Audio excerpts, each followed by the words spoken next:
When I first met Lee Kuan Yew in 1994, I was absolutely struck by him. Richard Nixon once compared him to legendary statesmen like Disraeli, Bismarck, and Churchill. But Nixon said he occupies a small stage. That stage doesn't look so small anymore. Lee Kuan Yew took a small spit of land in Southeast Asia, which became independent in 1965 after great struggle and anguish, with no resources and a polyglot population of Chinese, Malaysian, and Indian workers, and turned it into one of the economic centers of the world. To do this, Lee had to have smart economic policies, but also a shrewd foreign policy that, allied with America, kept China happy, kept Russia and Japan at bay. This week I sat down with Lee Kuan Yew in Singapore.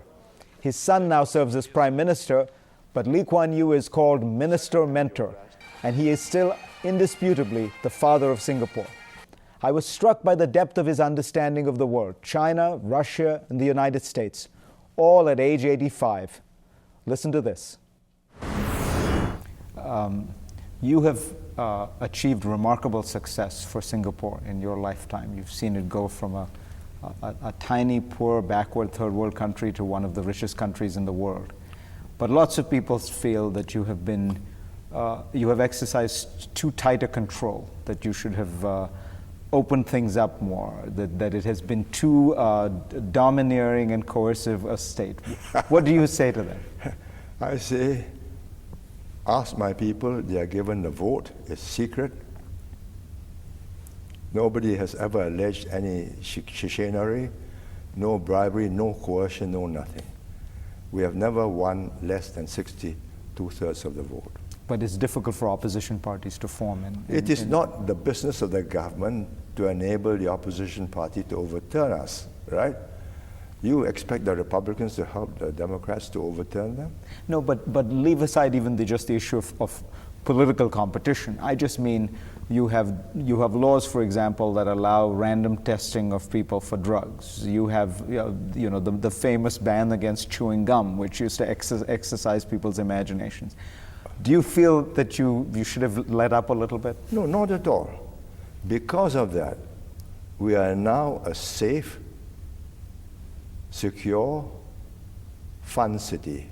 The night scene has been transformed in the last 10, 15 years. Any number of nightclubs, the nightlife, al fresco dining by the riverside. And people can even chew gum now.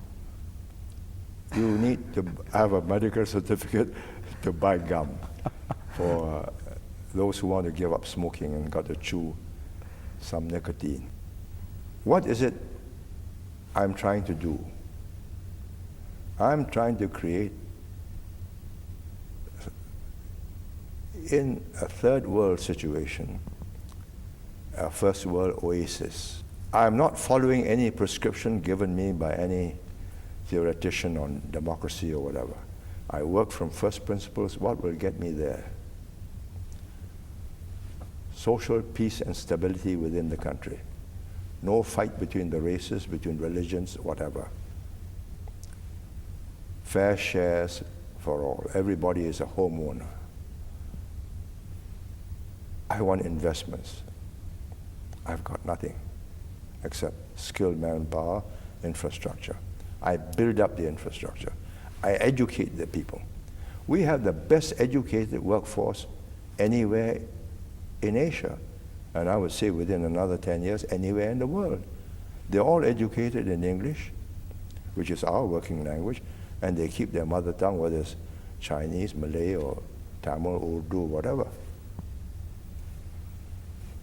Must I follow your prescription to succeed? Do I want to be like America? Yes, in its inventiveness, in its creativeness. But do I want to be with America, like America, with its inability to control the drug problem? No. Or the gun problem? No. These are my choices. I go by what is good governance. What are the things I aim to do? Healthy society that gives everybody a chance to achieve its maximum. What do you think of the American campaign, watching it from Singapore? what can I say, is fascinating. Suddenly, Senator McCain produces this governor from Alaska, Palin, and is leading in the polls, and she's a hit. The first flush, she was a disaster. So, what do you want from the next president? engagement with the world, keep trade going, don't backtrack, or you'll put yourself at a disadvantage and put the world at a disadvantage, and you make conflicts more likely. Try and maintain a balance so that peace and stability is assured without more conflicts. One thing you've been critical of the United States of in the past has been its efforts to spread democracy around the world. You were critical of it when it was Bill Clinton's America, leave alone the freedom agenda of George Bush. What do you object to in that push? No, I don't think it's doable. I'm a social Darwinist. I mean, survival of the fittest. No, the survival requires you to change. If you don't change, then you're marginalized and you will become extinct. But you look at the way in which the United States has been trying to push democracy around the world, and you say... Where have you succeeded? You went to Haiti in nation building. And I was just listening to the BBC on Haiti and recently. I mean, it's just undoable.